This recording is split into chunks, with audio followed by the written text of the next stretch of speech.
Hello, everyone. Thought I'd do a live training since I'm struggling with this UPMC bid. So I figure I'd show you guys what I'm working on. Let me share my screen.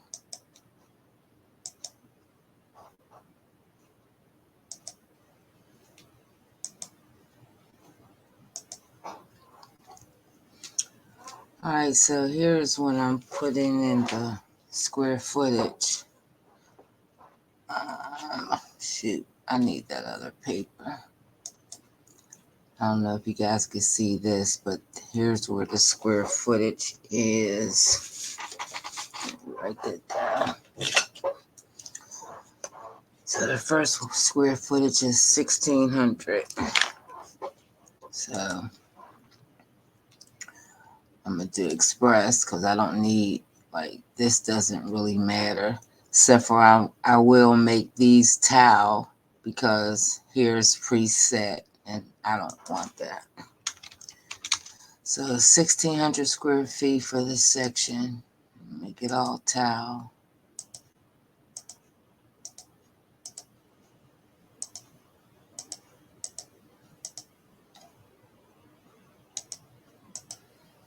Seems like when you just let it auto do your floor, I believe that has a lot to do with pricing. And same where if it's wax or non-wax, and this is non-wax.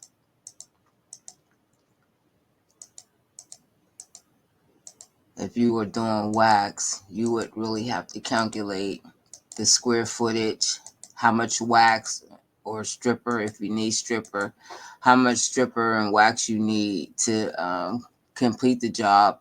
You can't just go off of this. So now I have my numbers in there. I have my floor setting.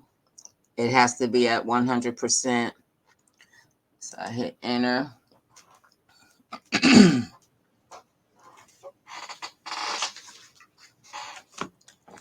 I'm going to go straight to pricing because I'm not using this. None of this matters when it's construction. Yeah, none of the, like, it doesn't matter what the areas are because I have the total square footage per area.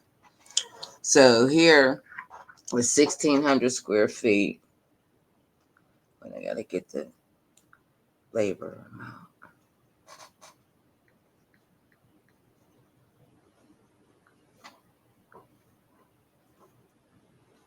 Okay, so let me get it. Okay, so down here where it says wage, we have for 2024, the wage for a union worker is $56 an hour. So $56 an hour.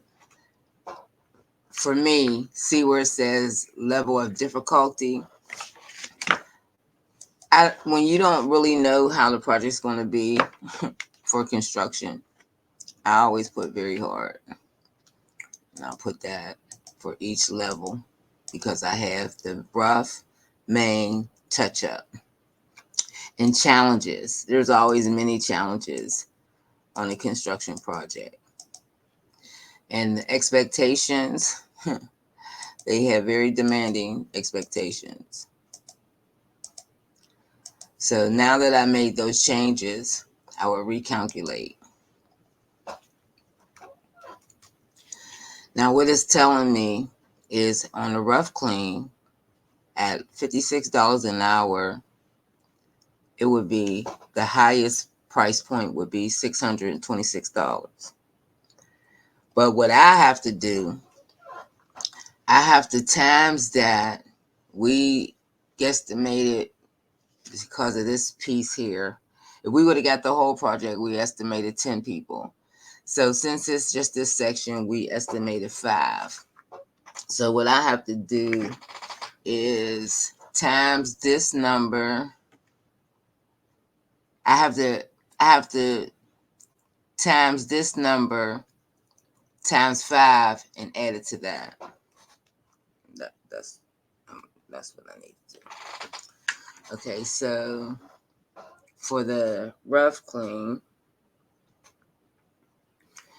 it's okay. So I need $56 times 5 people. Now that's 5 people, so that's $280. Wait a minute. No, let me go back.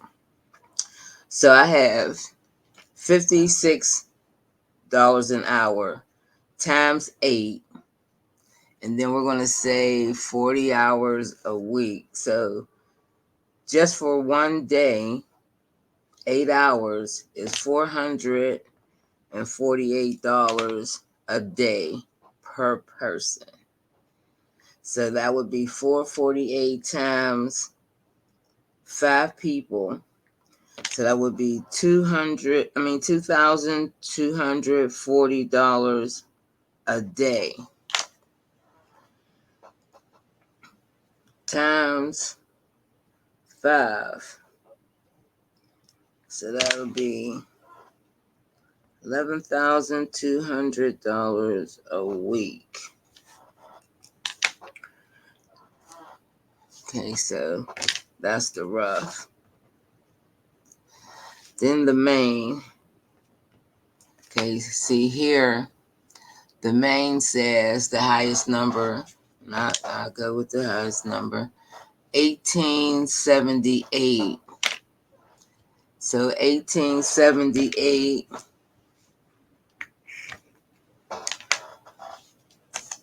So I need to add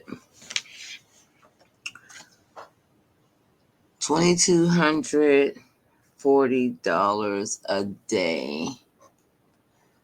See why I'm really stuck on this? It's because, let me see. Here was the initial amount. It was 2,300. Let me see. Let me change my screen so y'all can see what it was.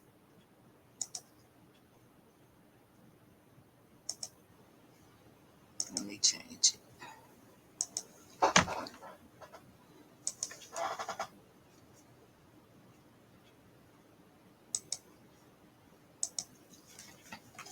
So here's my numbers we turned in on that package. And then here is where we did not add this elevator. We have to add that. Then we have to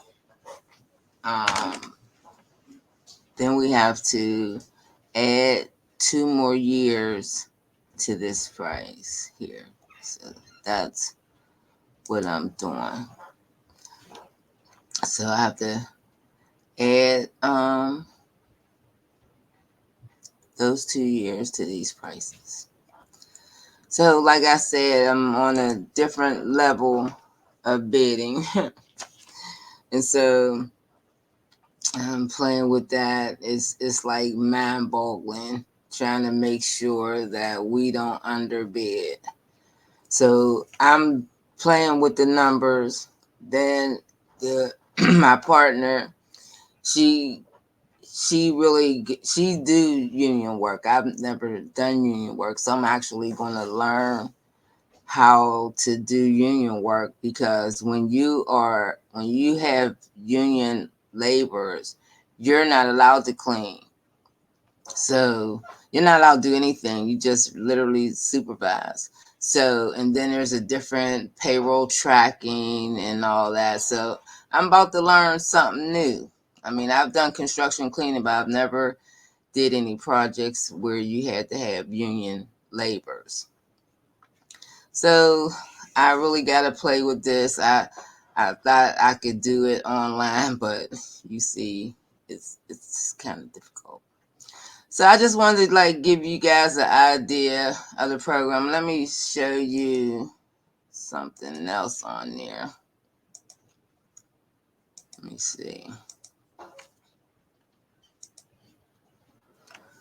So once I get my numbers, like here you have the initial, here you would do it by the dollar amount. You can do it by, by the visit, or you can do it by the square footage, how you're pricing it, and it shows up in your proposal.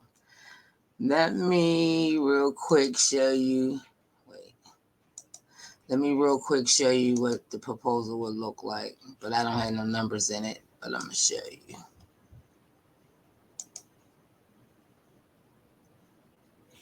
So this is how, like, here's the name of the company that the proposal's for. Here's my logo, my company information. Here's the cover page. Here's the scope and just your line item stuff. Tell you about your special services. You can add this or take it off.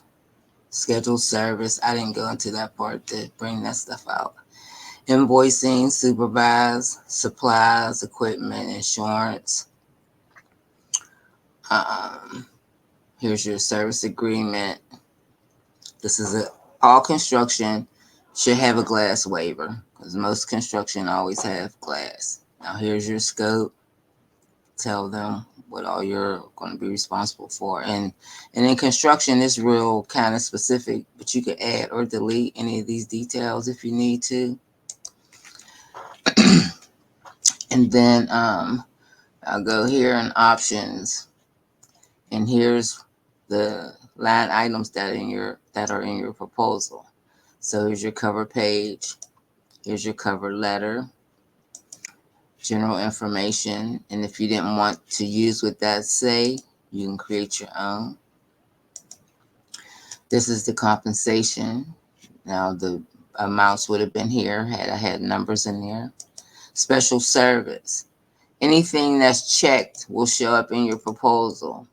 If you don't want anything to check and you just want to create your own, you uncheck, you just do that, and that's what'll show up. Then your scheduled service. Here's the standard saying here, invoicing. Construction generates a term net 15. It tells that there'll be a supervisor there. It tells that you'll furnish the supplies. Here, the equipment you'll bring. Now me, I'm bonded, so I always check the bonded. Employee status, employee equal opportunity, our philosophy. And like I said, you can change anything if you don't want the standard that's in there, the template. Tells your terms like of this agreement. You can always change that. Your cancellation policy, your service agreement. You can add reference if you want to, put your reference in here. If you don't want to, you just don't use it. Here's your glass waiver. Here's the standard one. Here's one you could use instead where you can change. And then you save it. Go back. And then you can, when it's done, you can email it. So that's how that works. So a little brief tip on how you can use it. I'll put the link under this video so that you guys can get the free trial. Like I always say, you can go in there and just get it yourself, but you'll only get 30 days to play with it. With my link, you'll get 45 days to play with it. So I see you guys on the next video. Have a blessed day.